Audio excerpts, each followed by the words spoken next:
They hide behind masks, gas masks, and assault people, including sexual assault. But I'm not talking about protesters. I'm talking about Trump's stormtroopers. Check this out. Leave your comments, ding the bell, share it with your friends, and subscribe to our channel. Thom Hartmann here with you. So Jennifer Christensen, and I'm not sure if I'm mispronouncing her name, but it's spelled, like sort of like that, is a 37-year-old mother and attorney here in Portland. She was part of the Wall of Moms.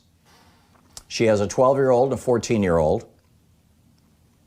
And she talked with Heavy.com, which is one of these new news sites, progressive news site, in a video posted by a Portland journalist Sergio Olmos. Essentially, her story, you can see her story playing out. An officer, she's about 5 feet tall. She said she was pushed by an officer who was around 6'2", and then she heard the woman right to her left, the woman standing next to her, scream, and then say that the officer had just hit her breast with a club, had just beaten her in the breast. So Christensen said, this is from Heavy.com, Christensen said that she then used her arm that was free to put herself between the woman who just had her breast smashed, the cop was getting ready to hit her again, and the officer. I shouldn't call these guys cops. They're not cops. They're goons. She said if he swung again, she wanted it to be her arm that would be hit, not the other woman's breast. So they pulled her out of the line and arrested her.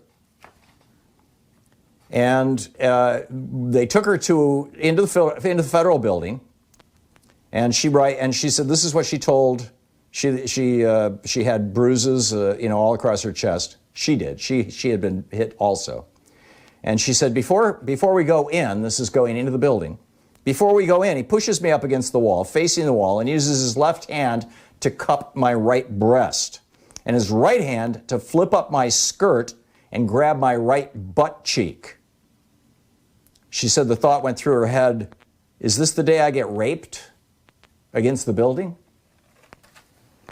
Christensen said, again, reading from this Heavy article by Tom Cleary, Christensen said she was taken into the federal building, was not told her charges, was not told that she was under arrest. They never read her rights. She said that they handcuffed her behind her back and took her into an elevator. Inside the elevator, she was pushed into a corner by a federal officer. Christensen said there were 4 officers in the elevator with her. One told her to stop resisting, and she said back, I'm 100 pounds, I'm not resisting. And then he yelled, shut up at her. And it goes on from there. I mean, you can read the story over at Heavy.com. Portland mom says she was groped and assaulted by feds during protest arrest. It's, pretty straightforward stuff. But this is what's going on.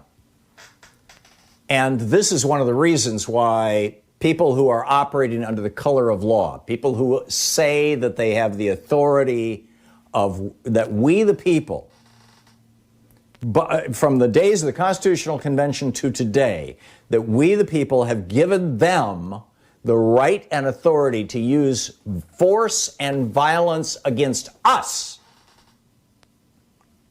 in order to protect us. But the caveat that we have always put on that is that, but if they abuse that privilege, if they abuse that power, we can hold them individually responsible. But there is no possibility of holding the officer who groped this woman individually responsible because he had no name badge. He had no number. There was no identifying insignia. There's no way for her to say, yeah, that's the guy. This is so breathtakingly un-American.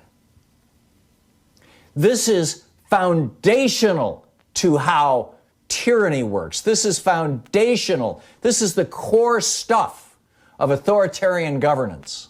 This is the core stuff of essentially dictatorship. This is how governments that do not want to be held accountable by their people, yet claim that they're drawing their authority from the people. And they make that claim by holding sham elections. And you see this all around the world. You see it now in the Philippines. You see it now in Brazil. You see it now in the United States. Sham elections. State after state where, for example, the majority of the people voted for Democrats in Wisconsin. And yet the Republicans control their legislature. And it's not just Wisconsin. That's true of at least a half a dozen or a dozen states. The majority of Americans have not elected a Republican president since 1988. And then it took the Willie Horton ads to make it happen. So the hallmark of an authoritarian regime, which is what the Republican Party has become since the 1980s, is this, an absolute lack of accountability. Bill Barr saying, no, I'm not going to give you access to the Mueller report, even though it was written with the intention of making it public. No, we're not going to hold anybody accountable. You're not going to be able to even know who just tried to rape you under the pretense of being a police officer. You can't even know. Sorry.